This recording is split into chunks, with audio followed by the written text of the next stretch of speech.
Welcome to FaceHammer Advent Calendar. And in this show, Russ is going to talk about tips and principles when constructing army lists. Yeah, so we had a question in the Discord about about this, and they talk about archetypes of unit archetypes for list building. And I think we touched on it before. Me and Byron did a show, which is a bit longer, so I won't go into loads of detail. Yeah. But really, when you write an army list, the first point of call is what is the context that I'm playing this army in. So it might be it's going to be a Gloomspite Git army. That's you definitely doing that art faction. That's what you're doing. It might be I'm going to this event. I have a choice of 4 different armies. Which one am I going to take? So you might need to write several lists to find the thing. It might be the case that you got a certain painted model, so you might have a soul grinder conversion go. I definitely want that in my army, so that's definitely got to be in my army list. Then, because I'm going to a tournament with it, I want the list to be as competitive as possible. So these times of, or you might just say, I don't care about that, and I just want to make sure my soul grinder doesn't die on turn 1 because I want it on the table for the maximum amount of time. So it's always good to start off with almost like a goal in mind of what you want from your army. Yeah, so because then you can pick the things that fit in that force. So, for example, and I'm going to do something that I've talked about before because it's simple to me, because it takes a bit of time and prep to read through and understand all the rules. And I think that's the important bit is read the rules of what you want to take and find the thing. And so I'll talk about some archetypes. So firstly, you've got to decide, do you need any magic? Is there any spells in the lore you particularly want for synergy? What characters do you want? Who's your general going to be? All of that. And that might be something you choose after you pick your main units, because the general has a particular ability that impacts those units or makes them battle line.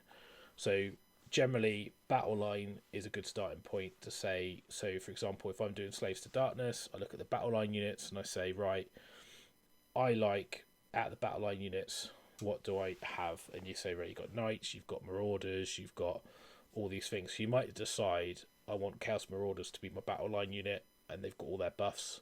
How do I get the most out of them? Then you start looking at spells and abilities. So for me, and this list I've covered before, so it's just so it's comfortable to sort of talk about the thought process. So I was like, well, I want in my Slaves to Darkness, I want Chaos Warriors because I like Chaos Warriors. So they are going to be in my army. So they get a special rule when they've got more than 10. So do I want 5 of them? No. 10 of them? If I lose 1, I lose the rule to reroll saves. No, I want 15. 15. And this also gives me a unit that's good to stand on objectives. It's resilient to mortal wounds. It's got good armor save. It's not too good in combat, but it doesn't really matter. It's very tough. It's an anvil. What we call an anvil unit. And if you think about, you want something that the enemy's going to try and kill in a round, stick on it, and then you can counter. It's also got 15 bodies, 30 wounds. It's like a tough center of the army. And then I think I need 2 more battle line because I'm playing in 2,000 points. So what have I got? My choices. I've got Marauders. I've got Chaos Marauder Horsemen. I've got Chaos Knights. I've got Chariots. If I take Idolaters, I can use some of these like Warcry Warbands. Not really interested in that because I don't think I'm going to use Idolaters. Varangard, if I'm in Host of the Everchosen, I've not got Archeon, so I'm not in Host of the Everchosen. Therefore, they're not going to be battle line. Therefore, they're not a battle line choice. So it's going to be Chaos Marauders are very good. Like, I'm not going to lie. Model wise, getting to see, don't want to paint them. So Chaos Knights, and they're in the start collecting box, so that drives a little bit of decision making as well. 2 units of those because I want to have free battle line. That's my battle line. So then I think, okay, so hero wise, I go into my heroes and straight away, we talked about it so many times, Be'lakor, just go straight in. Don't even need to think about it, he's just straight in. So he gives me all the benefits of him. He gives me that shutdown. He gives you, he's just great. Gonna have him in. So then I got some other choices. So obviously I haven't even picked my overall Damn Legion yet. I've not even looked at that yet. because if I want to use Chaos Knights and Warriors, and I'm thinking, well, how do I get the most out of them? So what are they good at? What are they not good at? So I want them to. I'm not going to have a lot of points for very good combat units, right? So how do I make them better in combat? Now I could go down our Plague Touch Warband and make defensive, and they do damage when you hit me. But when I look at battalions, if I went for like Plague Touch, I have to have like 9 units, and the only way I can fit that in is to split my units into smaller. Therefore, the Chaos Warriors lose their ability, and I won't be able to afford anything cool. So I'm not interested in the battalions. They're too restrictive for me. So immediately that says to me, I am going to be a high drop army. Okay. So if I'm a high drop army, I need stuff that can disrupt my opponent if they take the first turn. So I need something that can move pre-game. Now, luckily, Slaves to Darkness have got a really cool unit, Untamed Beast. So one of them, no, I want 2 of them. 70 points, so they go in. Bella Claw's the Disruptor. He's great, so he's already in. I haven't got a general yet. I haven't got a mark. So I've decided I'm not looking at formation, so I'm not restricted. I'll take what I want. So the knights, 5 knights. Okay, now what weapons do I want to give them? Lances or sword sword? I think lances, they're good, but you need to charge. I'm going second. I might not always get the charge. In sword sword are always good. I'll just stick with sword sword. After a few games, you might decide to swap that out or change it. But where's my damage coming from? So I'm going to go, actually, what I want to do as well is I want a Chaos Sorcerer Lord. Now, the reason I want a Chaos Sorcerer Lord is because they are just great. Like, you get a spell, you get the ability to get demonic power off, reroll hits, wounds, and saves. They get oracular visions. Just pick a unit, give them a reroll save, makes the knights really good. So, Sorcerer Lord goes in. Might want 2. Let's put 2 in. I got 2 units of knights. Then I think, actually, let's up these to 2 units of 10. So I know that those 2 Sorcerer Lords are going to pop both those units of knights with oracular visions. So I still haven't got a general. I want a Demon Prince, and the reason I want a Demon Prince is I want to. Obviously, I might look like I'm going through this very quickly because I've already gone through this process a lot, looking at lots of different options. Yeah. But I've already gone through the process. That's why it's a bit like bang, bang, bang, bang, bang. So, Slaves to Darkness Demon Prince. He's going to be my general. He's going to be Khorne because the Khorne Prince gives you that AoE command ability where you half your charges. Yeah. So that's disruption again. And I'm going to go right. So I've got 2 Demon Princes. I want to keep them alive. I command points are important. Let's just skip straight to it because I know that my Damned Legion is, for whatever reason, why is it not up there? Anyway, my Damned Legion will be despoilers. Okay, so yeah, it gives me for the Demon Prince benefits and stuff. It gives you the healing. It gives you the turning terrain into blocking line of sight because I know KO are very prevalent. It gives me the artifact which I think is was it Diabolic Mantle, gives me D3 command points. So I'm going to put that. Put on it gives you access to it, doesn't it? Yeah. He's my general, so I'll have a trait, and I think one of the traits gives me moves with pre-game, which I'm trying to think it might be Paragon of Ruin. So I'll take that. That's the one, yeah. Now that immediately means I could drop those Untamed Beasts out because I've got I think it's a 6-inch pre-game move with the Untamed, but a 5-inch with the Paragon of Ruin. But because KO are prevalent and they drop from the Sky 9 away, they've got long ranges, I will double up the Untamed Beast with the Paragon to move my Untamed Beast 11 inches forward before the game starts. And that means that if they drop 9 away, they're going to be more than 18 inches to my deployment zone. So as long as I set up a little bit back, they shouldn't be able to shoot my Demon Princes on the first turn if they go first. So I should be protected from the Alpha Strike. It also works with things like Idnefkun on the side, Stormcast, all these things that do this cool shit. So Untamed Beast, that's in there. Okay, I've got 2 units on. I'm up to 17-20 points. I'm still looking good. So because my general's going to be Khorne, I'm gonna corner up all my guys. Okay. So now, what I would do here is I'll look at this and say, right, I've got a unit, Untamed Beast there. They can score objectives early because they've got the speed if I go first, and they can zone out my opponent.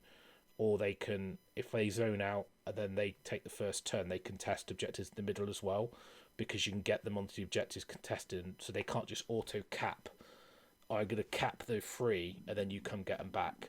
So because you can contest before you've moved, because you can move them 11, they'll be within 6 of the objective. So that's why that combination is really strong for objective play. I've got 2 Hunite units which grind really well, especially with their Sorcerer Lords. Now, I don't really have much to play with. I've got 280 points left, so I might say, what do I need? I don't really have any damage, honestly. I have got a grind, I have a lot of defense, I have a lot of bodies, I've got a lot of wounds. So, this doesn't really matter. This is flavour. So if I put a unit of Varangard in, I'm 2,000 on the nose. So if I say, right, I have a unit of Varangard in, they're my impact.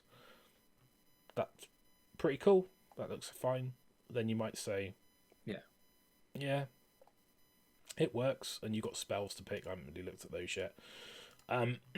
But what I can say as well is I might say, well, actually, what if I have 5 units of 5 knights? And let's take the Varangard. Let's add in a Karkadrak because I like the model, and he buffs knights. So you're like, there's my Chaos Lord on Karkadrak when I can find him. He is in there somewhere. There you go. He's quite punchy as well, isn't he? He puts out quite a bit of damage. Yeah, he's very. I think he's very good. He does like. He's quite expensive. So I'm still under. I've got 90 points left now. So I'm like, well, 90 points. What to do with 90 points? Actually, maybe I want an endless spell. So you might say I want demonic icon or something like that. So you might say, well, I'll take the demon rift or maybe the doom sigil. So with that, I'm up to 1950. Maybe I have a command point, and that, and then if I have a command point, could I change the artifact because I don't need both? So it's finding, and this sort of stuff, this is like tuning. You might play a game and say, actually, a Chaos Lord's better because a Chaos Lord allows me to attack twice. And actually, I don't really rate the Karkadrak, so I have another Demon Prince because I'm in, the spoilers. I'll have another Prince. Yeah. So what I'm looking at here is where do I get my damage? Now, I don't think between the units I've got, I need any other combat from my units, because if I look at the options available to me, I say, well, they all do basically the same thing, right? You've got all these like units, you've got all these sort of, from a damage point of view, do they offer anything different? Not really. They do it differently. You might say, oh, I could have a Spheranx or something like that. Not really interested. Behemoths, I could put a War Shrine in. I don't think the others are worth looking at, honestly, for what they do. So a War Shrine's the only one I would consider. And then if I'm doing that, it's going to be Khorne. What does that add to my army? Where am I with points? And then you say, well, I'm over points, so actually I can't. Chaos Lord has to go out, or I'm back in points now. So, the War Shrine gives you a Behemoth for the missions. You've got Doom Sigil, 3 Varangard, 2 units of Untamed Beast, 2 units of 5 Knights. Maybe they go for Lancers because they're more like damage darts rather than front line. Then I've got 2 Demon Princes and Be'lakor and a Sorcerer up to 1990. So that's how you write lists. But fundamentally for me, it starts with, I want to play Slaves to Darkness. I want warriors. How do I get the most out of my warriors? Okay, what are going to be my problems? I'm not going to have a formation. I'm going to be slow to drop. How do I counter that? Right, Be'lakor, Khorne Demon Prince. How do I get more damage? Khorne on my units makes them more reliable in combat. Varangard gives me a unit that attacks twice naturally. So on that turn, they get their charge. Again, I'm looking at my wound count, 134 wounds. Pretty much everything's got a 4+ save or better with mortal wound protection. I've got magic, so I've got, obviously, Be'lakor's a wizard, Chaos Sorcerer's a wizard. You could even for example, say, well, he'll be Marcus Zinch because we don't care about theme, and he can't be Khorne, so we give him Zinch. The Slaves to Darkness Demon Prince, he could be Khorne as well. So you've got 2 abilities to do it, or you could pick another if you really wanted to. You could mix your marks if you've got 2 Demon Princes. Depends. I don't really think. I mean, but that's a very quick way of me saying this is how I think about an army. Now, obviously, that's a sped up process, which would normally take a lot of checking. And also, there's like what Russ has said. Like his was, I want to take Slaves to Darkness. I want to take Chaos Warriors. That was his initial sort of like process. When I did the Avalon or Ymetrica build, it was like, I want to take Ymetrica and the Stone Guard. So I built everything around that synergy. So that you pick the theme, don't you, that you want. Yours was Slaves to Darkness and Chaos Warriors. When I did the Ymetrica, and it was, I want to take Ymetrica, I want to take, benefit that synergy. So then you lean into that kind of route. And that's kind of like how I think it's kind of like how we all approach building this. It's like, this is the thing that I want to take, be it a cool trick, a cool model, a cool battalion, and then we build the army around that with lots of trial and error to make it, see how it works. I did like selection choices in and out, thinking about it. Like, obviously, as Russ said, he's just rattled through that quite quickly because this process probably took him a week thinking about tweaking here and there over the course before we played a game of it. Yeah, and you might play a game and go to an event, and there's different metas, different people. Your objective changes. Maybe you play a few games and you realise there's a weakness that you're really struggling with because of the meta. That weakness is further driven. So I'll just do a quick one as well because it won't take very long. Bone Reapers. So, for example, if I was going to do a Bone Reaper army around Arcan. So I've already posted this to Discord, but I'll just do it again anyway. So go Arcan the Black's got to be in the army, so he's my choice.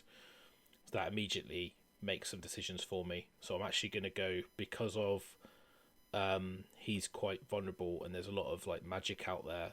I want to be Null Myriad, and Null Myriad gives me a way to protect myself from mortal wounds, because that's the thing that really hurts the army with Zinch and things like that. So I've got to worry about shooting as well. So I'm going to basically say, right, okay, so if I've got Arcan, I have to have, and this is non-optional for Bone Reapers in my opinion, a Liege Cavalos. Now, the reason you have a Liege Cavalos is for his discipline generation. He's going to be my general purely because it doesn't make sense to lose the command trait. And because he's Null Myriad, he gets a certain group of them, which I believe they've changed, is this bravery thing, and the sword, which doesn't allow any saves of any kind, any ignores, nothing. So it makes him a really nice counterpoint to people who've got models that are very resilient. You can just cut through all their defense. There's no saves of any kind, not even after saves, nothing. So I quite like that. Again, I've got a battle line. I do what I always do with Bone Reapers. 2 units of 20 more tech, 5 cav. I personally think there isn't a better setup for core from them. I don't have any special weapons, and I always go blades and shields. Spears are not as good in my opinion. Artillery, got to have a crawler, got to have 2. For competitive play, just my opinion. It may be wrong. You can tell me I'm wrong. That's fine. I don't mind. So that's where I'm with that. So then I look at my army. How many points have I got left? 340. So not a lot. So what can I do to make my army a little bit more resilient? How do I protect Arcan? I could take controversial choice, Immortes Guard. Now, they can bounce the wounds from Arcan. So if I get Alfred, he's a lot harder to kill. Yeah. I personally think if someone alphas me and shoots Arcan, they're shooting the wrong thing. Because at the end of the day, he's important, but he's not that good in Bone Reapers, in my opinion. He's not that integral to the list. I could lose him and still be okay. No. If you're not killing the Cavalos in every Bone Reaper list on the first turn, if you can reach out and touch anything in a Bone Reaper list, you kill the Crawlers and the Cavalos on the first turn. Yeah. So I could put Immortis Guard in. actually, am I worried about it? No, I don't want them. I don't like them. Don't think they're good enough, so I'm not going to put them in. But what I will do is I will put in a harvester, because a harvester, in my opinion, is very good. So that gives me 140 points left. So I can't really do anything in Bone Reapers without looking at either going 10 more Mortec.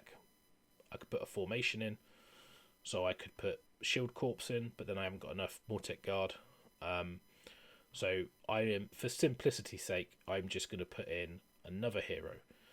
And I think really out of the three, I really want the Soul Mason. So he's the wrong trousers guy because he gets extra spells, he gets the ability. So there's an old Myriad army list. Is what it is. It's quite basic. There's not a lot to it. It's 2 catapults, a harvester, 2 units of 20 Mortec, 5 Death Riders, a Mason, a Cavalos, and Arcan. Gives me the healing, gives me access to the whole lore, gives me a way to buff my hit rolls. It gives me a character that can cut through defense. It gives me 2, 3, 4 RDP plus what I roll, which is probably enough because I'm not really going to be spending a lot of it. I need it really on the Mortec Guard and the attacks, so 4 or 5 around I can kind of live with. Harvester's there to make one of the Mortec Guard more survivable, but let's flip it on its head, and it's just the last one I'll do. If I was saying, right, my objective now is to play more Crematorium, so really I want as much men that die and ways to bring them back as possible. So straight away we're going to go Mortec Guard as your core, right? Because you have to have free battle line, and you may as well have they are stalkers, not guard. They'll go in the bin, not literally.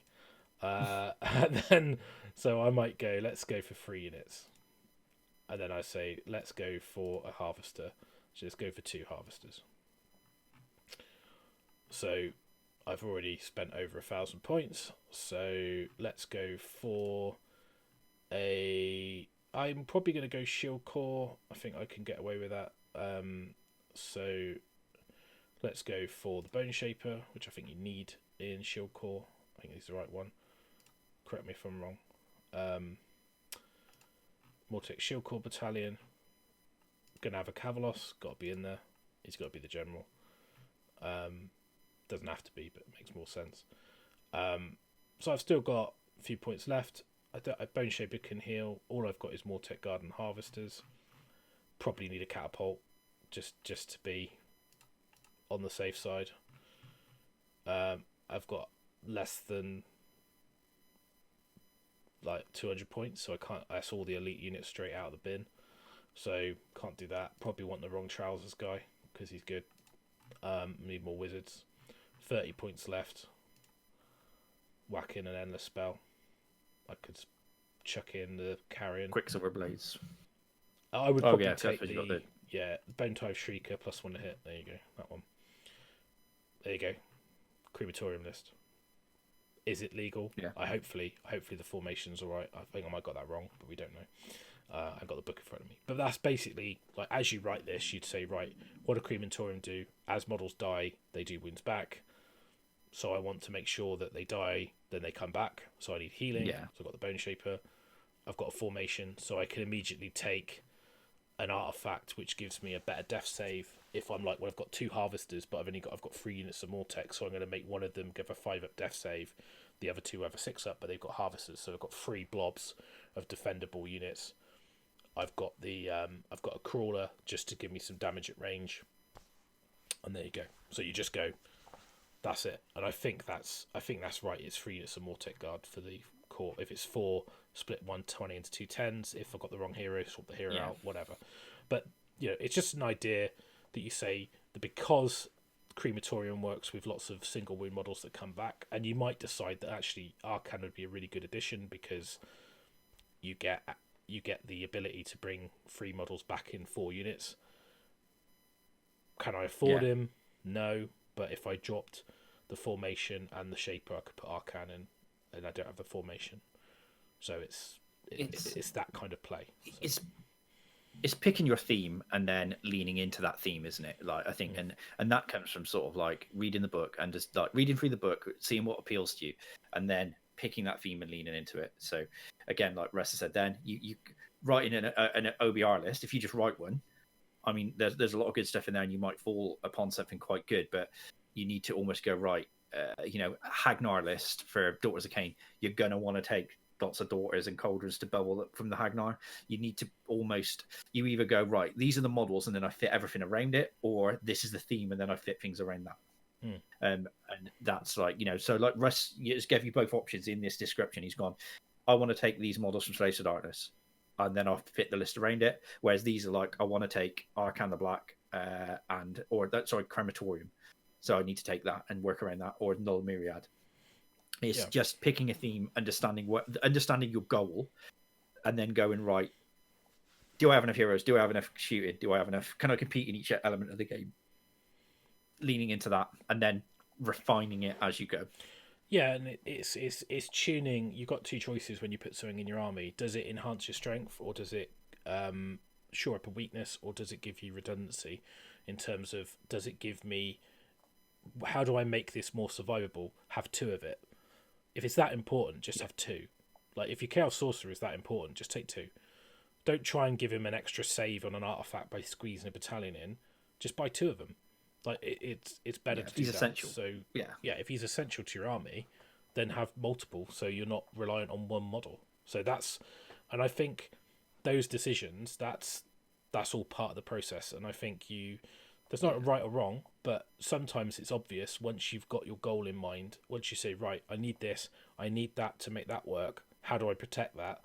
Can't really. I have another one. Or I can by doing this. Right, I'll put that in. And then it almost writes itself. Down to spell selection. If a spell is absolutely pivotal for your army to work, then give it on multiple models. Yeah. And just accept the fact that you because it's like, if you need a spell, a teleport spell, and that is how your army gets around, and you've only got it on one 5-wound hero, then that 5-wound hero dies. You've got no way of doing the thing you need to do. So put it on multiple, because there's nothing saying that they can't have duplicates of the same spells. No, you just can't cast it multiple times. Yeah.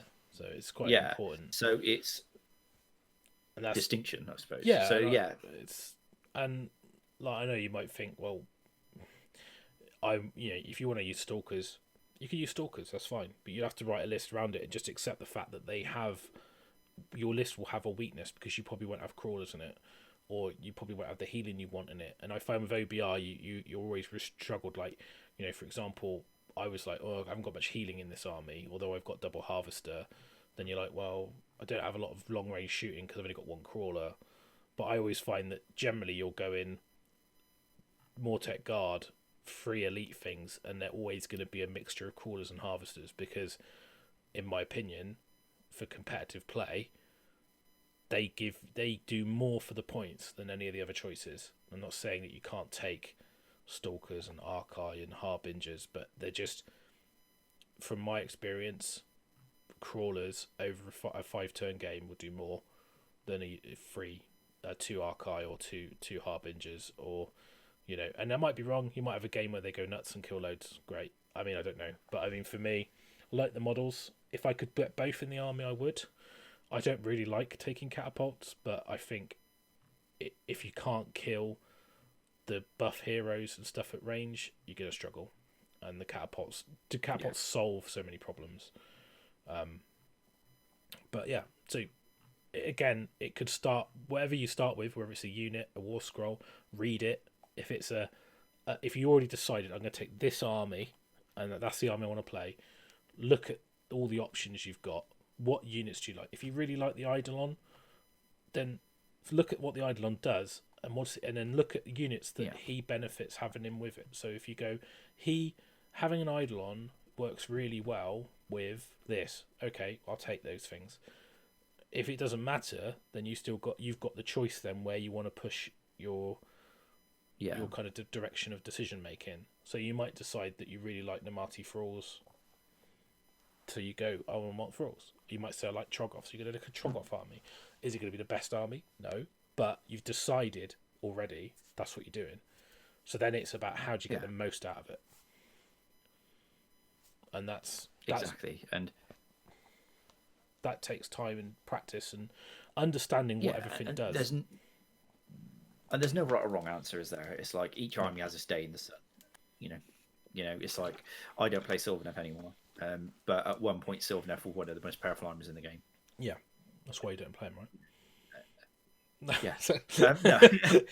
You moved on to Fire Slayers, and No. you just got on to Lumina. Yeah, I'm just complete like meta meta chaser, just no, like meta chaser, just... definitely. Well, I mean, we're all trying to be competitive, right? Yeah. But yeah, it's like I had I had a lot of results with Sylvaneth, which were good back in the day, and like they had the day in the sun, and the second book didn't quite hit it for them. I still think it's good. I still think there's like options there. I think there's some lists. I just, was looking at it before, but I just think you have to accept the fact that it's not the optimal.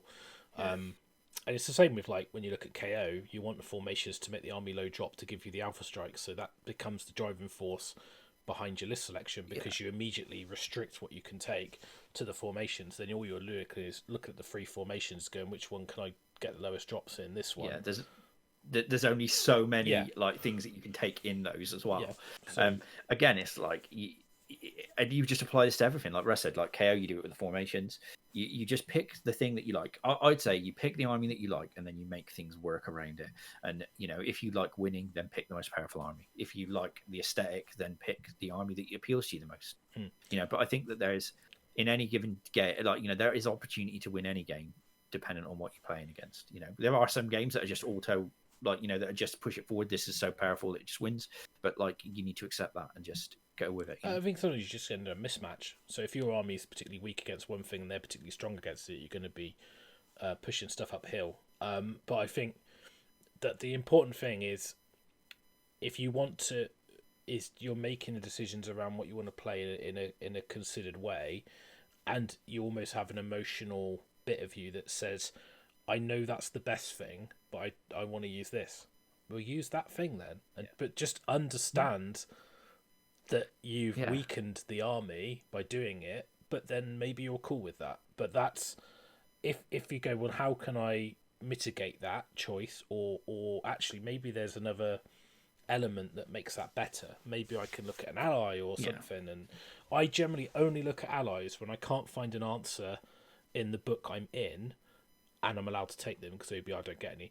Not that I'm bitter. But, or you go, or you say, like, I need something that I can't get from my toolkit that is essential.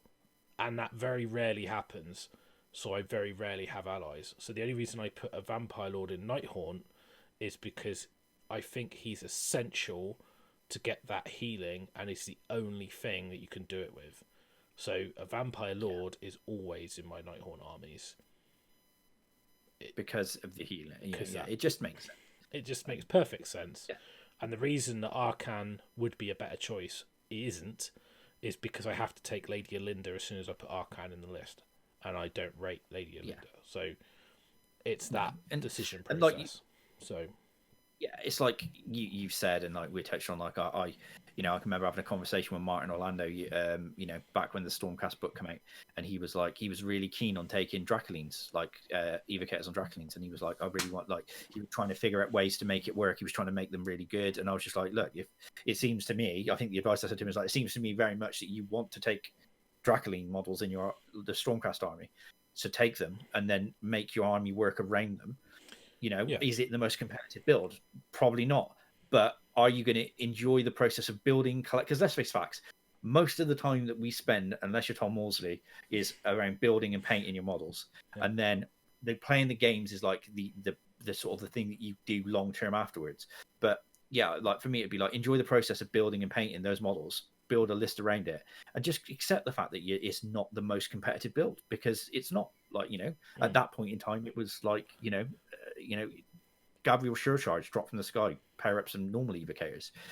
Sometimes it's like, I want to take these models, so I'm going to build my list around it, and then just go, well, that's not the most competitive build. Because if otherwise, we'd all be playing like Change Host when Change Host come out. Otherwise, or I mean, like KO now, we like the most competitive thing. It's like sometimes just take what you want, but before you build your army, as like Russ has said, and the whole point of this video was, is pick, is pick the thing that you want to do with your army, be that models you want to take, a theme you want to follow, a sort of like a great nation, or or sort of storm host that you want to be part of because you like the rules. It gets you excited, and just do that.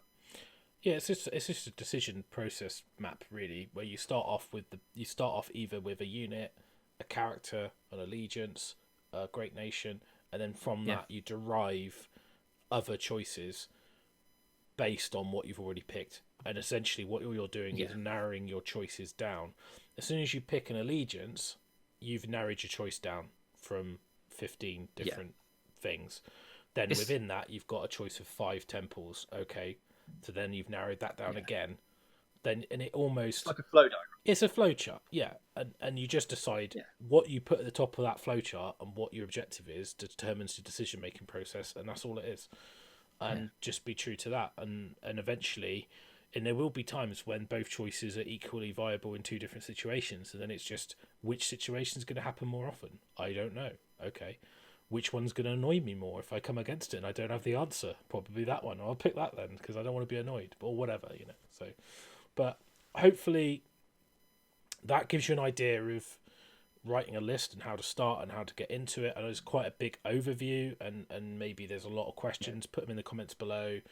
If join our Discord if you want to put some lists out and say what you think. I mean, lists are quite a personal thing. So if you say like, what do you think of this list? It's like, well, I'd rather you said, I've chosen this over this because I want this. Do you think that's a good decision, or do you think it's better to go with that? Because that's more context. Like, is it good? Is it bad? That's very difficult to answer. Give us some thought process behind your decision, and then if you want us to answer a question on it, but put the comments below. Yeah, and not only that, we're not saying that we're right or wrong. It's just it's all 6 of one. Yeah, it's just sometimes it's nice to go. It's like someone go to Russ, go, I want to take, the Scythe guys from Legion of Nagash, from Nighthawk. My list, I really like those models. I want to take those. I think they're good. This is my list based around it. And then you've got a context to look at, right? Yeah, exactly. So how'd you get the most out of the Black Coach, for example? So anyway, thanks for watching, and we'll see you tomorrow for another video. Cheers, guys.